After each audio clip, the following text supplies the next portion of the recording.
Please, don't scare me like that. I was giving my research report some much-needed consideration. But you were just standing over there, staring into space. Not at all. I was just thinking of a name for a new subspecies of sweet flower I propagated. It has seeds that are 4 times as large as normal. Oh, are you interested? Wonderful. Next time, please allow me to show you the fruits of my work. It's a shame. If I wasn't coming to this mountain, I would have brought some samples with me. Yeah, weren't you doing research in the city? How come you're here? Timaeus and I were helping Albedo organize research data. Timaeus just left, in fact. You didn't run into him?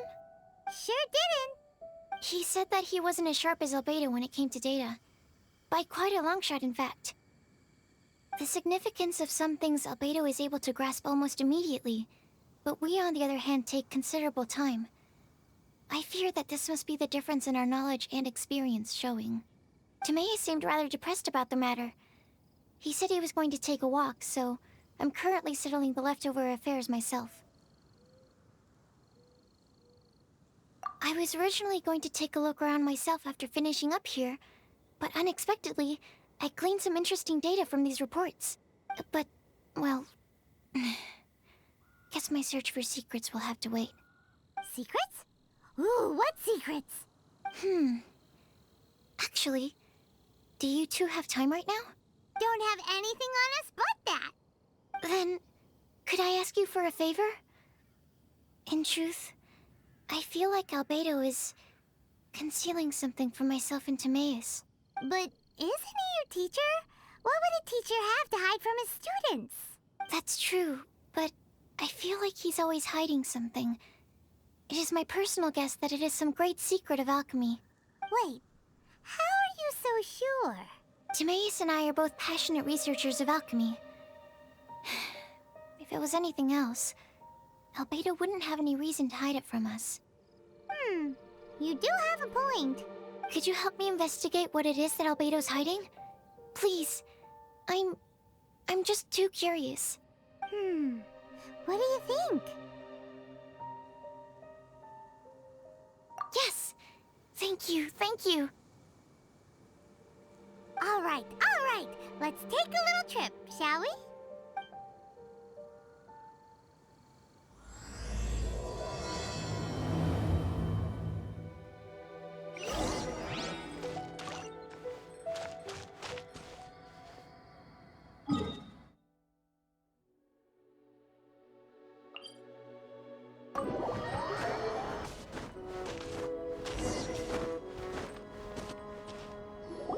Albedo! Why are you here? Are you lost? No, we're not. A secret? Hey, what are you doing? Our mission calls for a delicate approach. Sure, but still. Actually, you've arrived at just the right moment. I have business with you too, in fact. Here, catch. Huh? What's this? As you can see, it is a sword. I did not make the sword. However, I did add some alchemical touches to it. Would you like to try it out? My research indicates that this sword has some unique properties. Only you can use it, but I need to gather data from it quite urgently. So, could I bother you to use it in battle? Wait a second. How can there be a sword that only one person can use? Very astute of you. This sword has indeed had a curse laid upon it. An ordinary person would be unable to wield it at all. However, you are an exception. Huh? Or perhaps I should say that only you are immune to the curse. As such, who could I find to help me if not you? We gain little from saying more. Go find some monsters nearby. After all, some things are best discovered through practice.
about those over there?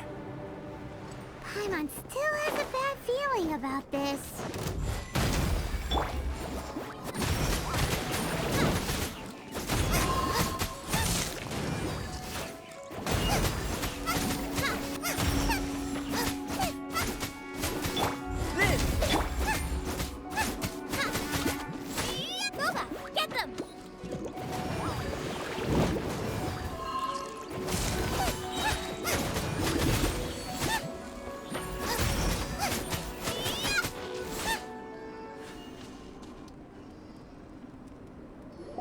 Over here! It's with this brat! Give it back, you thief! Treasure hoarders? There are treasure hoarders in a place this cold? Enough talk! Hand it over! Watch out! There's no end to this. Let the show be! Come into...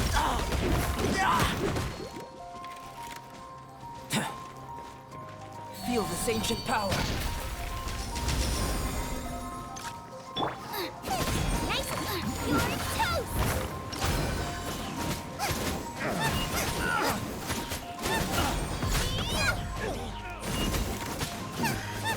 A hunter!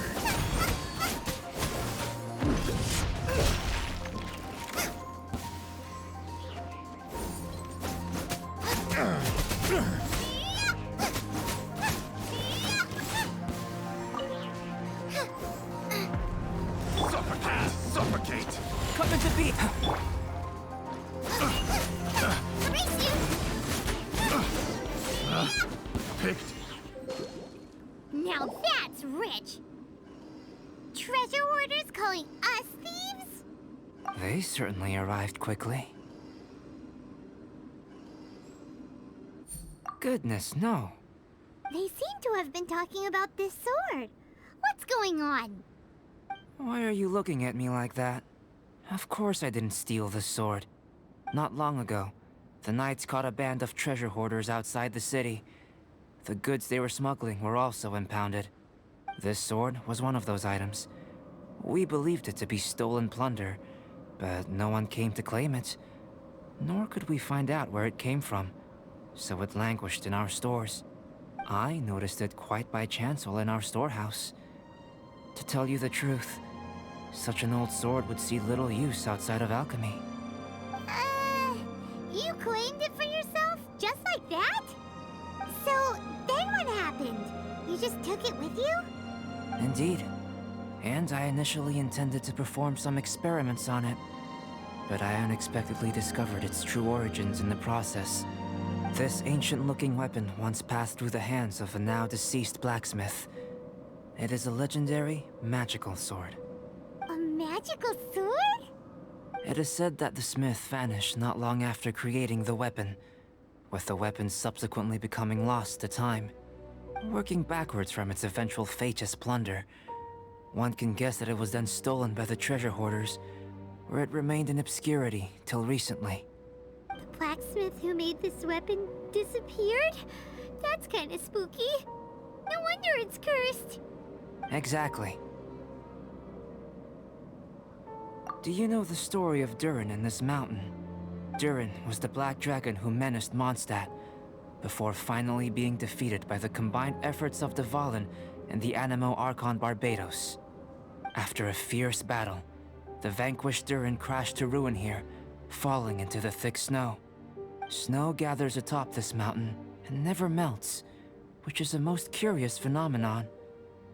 Which leads one to wonder, was Durin's fall here purely by chance, or was it intent?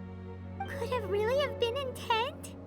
Perhaps this place was chosen as a gravesite precisely so that the snow's power could seal the corrosive toxin coming from Durin's body.